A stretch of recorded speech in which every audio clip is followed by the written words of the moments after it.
次，你的脸，爱过也哭过笑过，痛过之后只剩再见。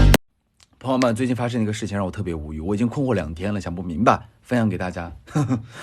哎，说这个事儿大也不大，说小也不小。我不是最近没什么事情嘛，我就走成都来天津陪我男朋友，我俩4个月没见面了。然后他上周六不是下班了之后有时间嘛，我就说，那咱俩出去逛一逛吧，等于约会这种形式。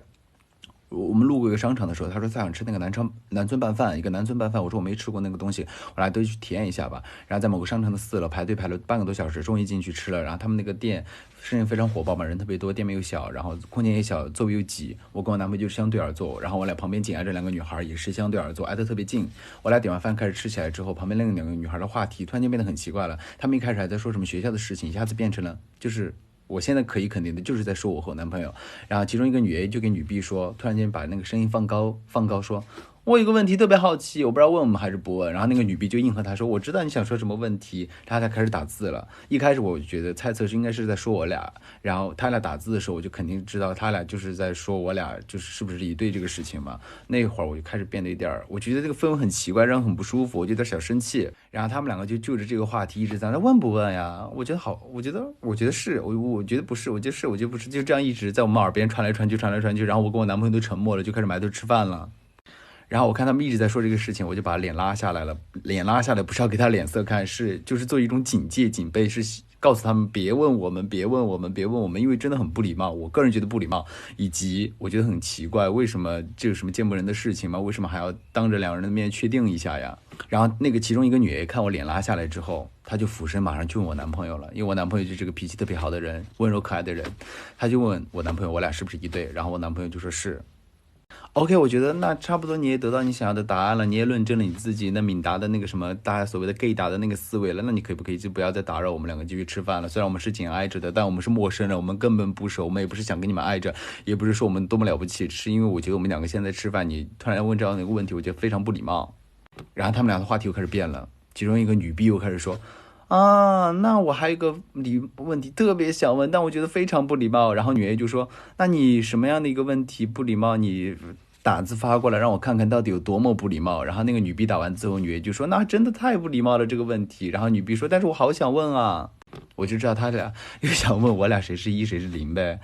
哇，到那时候我真的已经受不了了，我就感觉我俩像是动物园的那个猴子一样，关在那个笼子里被人指指点点一样，我就觉得很不舒服。我就让我男朋友赶快吃了我俩赶快走。出了商场之后，我就跟我男朋友说，我说刚才那2个女孩好不礼貌啊。我男朋友说是呀。我说那你为什么还要回答他们？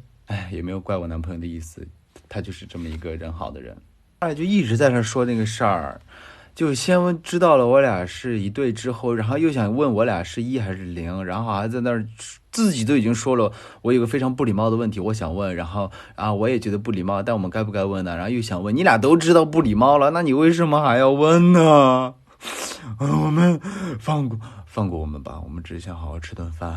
我觉得很不舒服的第一个点就是我俩在吃饭，我俩也没有影响到别人，对不对？我俩没有抱着那儿啃着，我俩就是很平常很日常的一些交流吃饭。然后你们如果觉得可能觉得我们是同性什么情侣的话，你知道就行了，对不对？你俩私下说或者背后说，问题是你俩当着我的面一直在讨论这个事情，就是根本没有停止的这种讨论，让我和我男朋友都很不舒服。这是第一点。第二点就是我觉得他们的这个行为折射出就是让我俩很显得像异类一样，就是我们不会在日常生活中在某个餐厅在某个地方看到一个异性情侣之后会觉得猜测说他们俩是不是一对啊，然后甚至会跑过去问别人说你俩是不是一对啊，没有这种行为，对不对？即使那2个异性情侣在那啃，大家也不会多看一眼。但如果是同性的话，就变成一个感觉好像是发现新物种一样，说我今天吃饭的时候遇到了一对 gay 然后我真的很不舒服。我觉得那顿饭那个南村拌饭真的好好吃，但是我都忘了啥味道了，我只记得这个事儿让我很不舒服。就让我俩是一对，你也没有知情权呀，又跟你又不熟，我天，对不对？我不可能因为你好奇我就得跟你说我们2个是 gay， 对不对？还有你们那个行为真的非常不礼貌，就让我很不舒服，就是很膈应，打心眼里的膈应，就是膈应的慌，可不可以不要再这样了？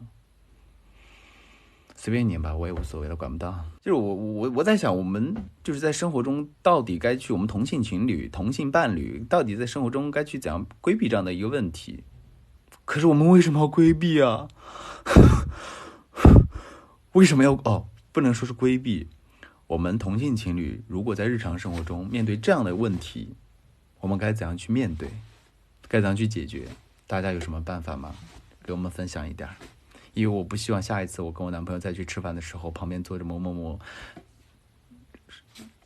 对我们进行这样一些审判。